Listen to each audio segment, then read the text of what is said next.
Saifullah Kasuri India's most wanted terrorist. పహల్గామ్లో 26 మంది అమాయకుల్ని పొట్టన పెట్టుకున్న నరరూప రాక్షసుడు. ఈ రాక్షసుడు ఇంకా ప్రాణాలతోనే ఉన్నాడు. పాకిస్తాన్ నడిబొడ్డున నిలబడి మిస్టర్ మోడీ అంటూ భారత ప్రధానినే బెదిరిస్తున్నాడు. నదులు, డ్యాములు, జమ్మూ కాశ్మీర్ మొత్తం తమ సొంతమయ్యే రోజు త్వరలోనే ఉందంటూ రెచ్చిపోతున్నాడు. ఈ ఒక్కడి కథ ముగిస్తే పహల్గామ్ ఉగ్రదాడికి ప్రతీకారం తీరేది. కానీ ఐఎస్ఐ నీడలో సేఫ్గా ఉన్న సైఫుల్లా కథ ముగించడం ఎలా? ఏకంగా మోడీకే వార్నింగ్ ఇచ్చేంత ధైర్యం పాకిస్తానీ ఉగ్రవాదికి ఎక్కడి నుంచి వచ్చింది? అజ్ఞాత వ్యక్తులు యాక్షన్లోకి దిగాల్సిన సమయం వచ్చిందా? Let's watch. పాక్ గడ్డపై నిలబడి భారత్ను సవాల్ చేస్తున్న సైఫుల్లా కసూరి. కశ్మీర్ తమ సొంతం కాబోతోందంటూ ప్రధాని మోడీకి వార్నింగ్. పహల్గామ్ ఉగ్రదాడి మాస్టర్ మైండ్ కథ ముగిసే టైం వచ్చిందా? नरेंद्र मोदी खूब कान खोल के सुन ले और अपने जालिम समाज को भी सुना दे कि वो वक्त अनकरीब आने वाला है जब इंशाअल्लाह ये दरिया भी हमारे होंगे, इनके डैम भी हमारे होंगे, ये सारा जम्मू कश्मीर हमारा होगा और बहुत कुछ हमारा होगा. हम तुम जो कुछ हरकतें कर रहे हो एक एक का इंशाअल्लाह खमियाजा तुम्हें भुगतना होगा. ది రెసిస్టెన్స్ ఫ్రంట్ పహల్గామ్ ఉగ్రదాడి తర్వాత ప్రపంచవ్యాప్తంగా రీసౌండ్ ఇచ్చిన టెర్రర్ నేమ్ ఇది. 2019లో కశ్మీర్లో కేంద్ర సర్కారు ప్రత్యేక రాజ్యాంగ ప్రతిపత్తిని తొలగించిన 9 నెలల తర్వాత వెలుగులోకి వచ్చిన ఉగ్ర సంస్థ. తక్కువ కాలంలోనే ఈ ఉగ్ర సంస్థ పదుల సంఖ్యలో దాడులకు పాల్పడింది. ముఖ్యంగా కశ్మీర్ లోయలో పండిట్లను లక్ష్యంగా చేసుకుని జరుగుతున్న దాడుల వెనుక ఈ సంస్థ హస్తం ఉన్నట్లు భారత నిఘా వర్గాలు గుర్తించాయి. అందుకే చట్ట వ్యతిరేక కార్యకలాపాల నిరోధక చట్టం కింద 2023లో టీఆర్ఎఫ్ ను మోడీ సర్కార్ నిషేధించింది. నిజానికి టీఆర్ఎఫ్ ను లష్కరే తోయిబాకి ఫ్రంట్ ఆర్గనైజేషన్ గా ఇంటెలిజెన్స్ వర్గాలు చెబుతున్నాయి. పాకిస్తాన్ ప్రభుత్వం అండతోనే లష్కరే ఎదిగింది. ఇప్పుడు లష్కర్ కి చెందిన టీఆర్ఎఫ్ కు కూడా పాకిస్తాన్ యంత్రాంగం నుంచి అదే స్థాయిలో మద్దతు లభిస్తోంది. లేకపోతే పాకిస్తాన్ గడ్డపై నిలబడి ప్రధాని మోడీకి వార్నింగ్ ఇచ్చేంత ధైర్యం ఒక ఉగ్రవాది ఎందుకు చేస్తాడు? नरेंद्र मोदी खूब कान खोल के सुन ले और अपने जालिम समाज को भी सुना दे कि वो वक्त अनकरीब आने वाला है जब इंशाअल्लाह ये दरिया भी हमारे होंगे, इनके डैम भी हमारे होंगे, ये सारा जम्मू कश्मीर हमारा होगा और बहुत कुछ हमारा होगा. हम तुम जो कुछ हरकतें कर रहे हो एक एक का इंशाअल्लाह खमियाजा तुम्हें भुगतना होगा.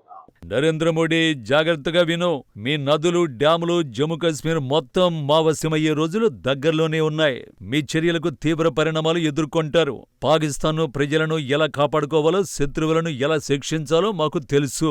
పాక్ నడిబొడ్డున నిలబడి ప్రపంచంలో అతిపెద్ద ప్రజాస్వామ్య దేశానికి ప్రధాని అయిన మోడీకి వార్నింగ్ ఇచ్చింది ఎవరూ కాదు, ఓ కరడుగట్టిన ఉగ్రవాది. మతం అడిగి మరీ 26 మంది అమాయకుల్ని పొట్టన పెట్టుకున్న మతోన్మాదులను వెనకొండి నడిపించిన నరరూప రాక్షసు ఖలీద్, ఆసిఫ్ ఫౌజీ, అలీ, హబీబుల్లా నౌమాన్, సైఫుల్లా సాజిద్ జట్ ఇవన్నీ అతడి పేర్లే. అసలు పేరు మాత్రం సైఫుల్లా కసూరి. హఫీజ్ సయీద్ కు సన్నిహితుడు. లష్కరే డిప్యూటీ చీఫ్ కూడా. ఇంటెలిజెన్స్ నివేదికల ప్రకారం ఇతను పాక్లోని పంజాబ్ ప్రావిన్స్ కు చెందినవాడు. సైఫుల్లా కసూరి లష్కరే తోయిబా వ్యవస్థాపకుడు హఫీజ్ సయీద్ కు అత్యంత విశ్వసనీయ సహాయకుడు. 2000 ప్రారంభంలో లష్కరేలో చేరాడు. పీఓకేలోని మురిత్కేలో లష్కరే క్యాంపులో శిక్షణ తీసుకున్నాడు. ఇతని రిక్రూట్మెంట్ శిక్షణలో హఫీజ్ సయీద్ ప్రమేయం ఉంది. జమ్మూ కాశ్మీర్లోని పూంచ్, రాజౌరిలో లష్కరే ఉగ్రవాద కార్యకలాపాలకు సైఫుల్లా కసూరి కీలకంగా వ్యవహరిస్తున్నాడు. పాక్ ఆక్రమిత కశ్మీర్లోని కోట్లీ జిల్లాలో లష్కర్ కి చెందిన ఖైరట్ డేట్స్ అనే చిన్న ఉగ్రవాద సంస్థకు అతడు చీఫ్ గా ఉన్నాడు. ఇక్కడి నుంచే ఉగ్రవాదుల్ని మన దేశంలోకి పంపిస్తున్నాడు. ది రెసిస్టెన్స్ ఫ్రంట్ తో పాటు పీపుల్స్ యాంటీ ఫాసిస్ట్ ఫోర్స్ ని సృష్టించింది కూడా ఈ నరరూప రాక్షసుడే. పహల్గామ్ ఉగ్రదాడికి సైఫుల్లా పాకిస్తాన్ నుంచి ఉగ్రవాదుల్ని పంపాడు. దాడికి కొద్ది రోజుల క్రితమే వీరు జమ్మూ కాశ్మీర్లోకి చొరబడ్డారు. చివరికి పహల్గామ్ ప్రాంతంలో పెను విధ్వంసం సృష్టించి అనుకున్నది సాధించారు. ఇండియన్ ఆర్మీ అస్సల లక్ష్యం సైఫుల్లా కథ ముగించడంతో పాటు ది రెసిస్టెన్స్ ఫ్రంట్ ని కూకటి వేళ్లతో సహా పెకిలించి వేయడమే. ఆ దిశగానే పాకిస్తాన్ తో పాటు పీఓకేలోని ఉగ్ర శిబిరాలను ధ్వంసం చేశారు. అయితే ఆ దాడుల నుంచి సైఫుల్లా తప్పించుకున్నాడు. తాజాగా కశ్మీర్ మొత్తం తమదయ్యే రోజు త్వరలోనే ఉందని ప్రకటించిన సైఫుల్లా కసూరి తాను శిక్షణ పొందిన మురిత్కే ఉగ్రస్థావరాన్ని పునర్నిర్మించేందుకు పాకిస్తాన్ ప్రభుత్వమే సహాయం చేస్తోందని సంచలన ప్రకటన చేశాడు. ఆ వీడియోనే విపరీతంగా వైరల్ అవుతోంది. कोई मत हमारा दुश्मन समझे कि हम जनाब हौसले हार जाएंगे और इस जारहियत पे खामोश रह जाएंगे। जो कुछ आज कर रहे हो अदले का बदला होगा, ईंट का जवाब पत्थर से होगा। जैसा करोगे वैसा भरोगे। इंशाल्लाह पीछे हटने वाले नहीं, हम जानों पे खेल जाएंगे। अपने वतन अजीज के इंच इंच का जर्रे जर्रे का इंशाल्लाह तहफ़्फ़ुज़ और दिफा करेंगे। तो क्या इसमें हमारा साथ निभाओगे भाई? इंशाल्लाह हम सब ने मिलजुल के अपने वतन अजीज का दिफा करना है। పహల్గాం ఉగ్రదాడి తర్వాత భారత్పై బెదిరింపులకు దిగడం ఇదే తొలిసారి కాదు. మే నెల చివర్లోనూ సైఫుల్లా రెచ్చిపోయాడు. పాకిస్తాన్ పంజాబ్ ప్రావిన్స్లోని కసూరు జిల్లాలో జరిగిన భారత వ్యతిరేక ర్యాలీలో పంజాబ్ ప్రావిన్స్ మంత్రులతో లష్కరే తోయిబా ఉగ్రవాదులు వేదికను పంచుకున్నారు. పాకిస్తాన్ అణుపరీక్షలకు గుర్తుగా యూమ్-ఏ తక్బీర్ కార్యక్రమంలో వీరంతా ఒకచోటికి చేరారు. ఈ వేదిక నుంచే సైఫుల్లా భారత్ను ఎగతాళి చేశాడు. పహల్గాం ఉగ్రవాద దాడికి సూత్రధారి అని నన్ను నిందించారు. ఇప్పుడు నా పేరు ప్రపంచానికి తెలిసిందని గర్వంగా చెప్పుకున్నాడు సైఫుల్లా. ఇదే కార్యక్రమంలో పాకిస్తాన్ ఆహార మంత్రి మాలిక్ రషీద్ అహ్మద్ ఖాన్, పంజాబ్ అసెంబ్లీ స్పీకర్ కూడా పాల్గొన్నారు. ఈ ఇద్దరు ప్రధాని షరీఫ్, పంజాబ్ సీఎం మరియం నవాజులకు అత్యంత సన్నిహితులు. ఆ రోజు మంత్రి మాలిక్ రషీద్ మాట్లాడుతూ నేడు 24 కోట్ల మంది పాకిస్తానీలకు సైఫుల్లా కసూరి, హాఫీజ్ సయీద్ వంటి వారు ప్రాతినిధ్యం వహిస్తున్నారని బహిరంగంగానే ప్రకటించాడు.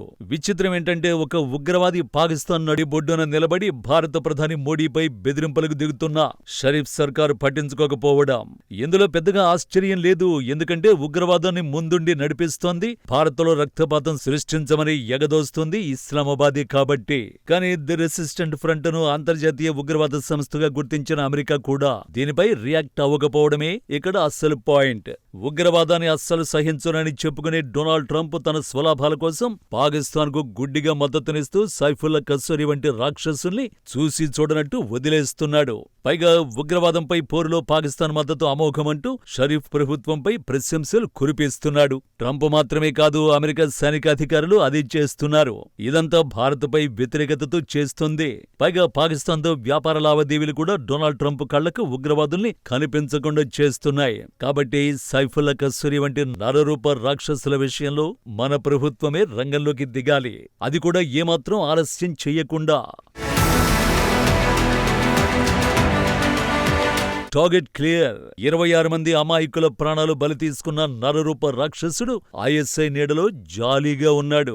పైగా బహిరంగంగా తిరుగుతూ మోడీకే వార్నింగ్ ఇస్తున్నాడు. ఈ క్రమంలోనే సైఫుల్లా కసూరి కథ ముగించాలనే డిమాండ్ మొదలైంది. మోడీ సర్కార్, సైన్యం కూడా ఆపరేషన్ సింధూర్ ఇంకా ముగియలేదని చెబుతున్నాయి. సో వీలైనంత త్వరగా ఈ మొత్తోన్మాది కథ ముగించాల్సిన అవసరం ఉంది. కానీ ఐఎస్ఐ నీడలో ఉన్న సైఫుల్లాని టార్గెట్ చేయడం అంత ఈజీ కాదు. అయితే ఇద్దరు తలుచుకుంటే సైఫుల్లా కథ ముగిసిపోతుంది. 4 ఏళ్లుగా పాకిస్తాన్లో భారత్ మోస్ట్ వాంటెడ్లను వెంటాడుతున్న వాళ్లే ఆ ఇద్దరు ఎక్కడుంటారో, ఎలా ఉంటారో ఎవరికీ తెలీదు. 2 వీలర్ పై వచ్చి ఉగ్రవాదుల గుండెల్లో బుల్లెట్లు దించి మాయం కావడం వారి స్టైల్. వీళ్లు వేటాడిన తర్వాత ఉగ్రవాదుల డెడ్ బాడీ తప్ప చిన్న క్లూ కూడా దొరకదు. ఐఎస్ఐ కూడా ఈ అజ్ఞాత వ్యక్తుల గుట్టు విప్పలేకపోయింది. కాబట్టి ఆ ఇద్దరు యాక్షన్లోకి దిగితే సైఫుల్లా కథ ముగియడం అసలు మ్యాటరే కాదు. ముఖ్యంగా పబ్లిక్ లోకి వచ్చి భారత్ను సవాల్ చేశాడు కాబట్టి సైఫుల్లా ఖచ్చితంగా అజ్ఞాత వ్యక్తుల రాడార్లోకి వెళ్లినట్టే. ఒక్క ముక్కలో చెప్పాలంటే సైఫుల్లా కోసం ఆపరేషన్ సింధూర్ అవసరం లేదు. ఆ ఇద్దరు చాలు.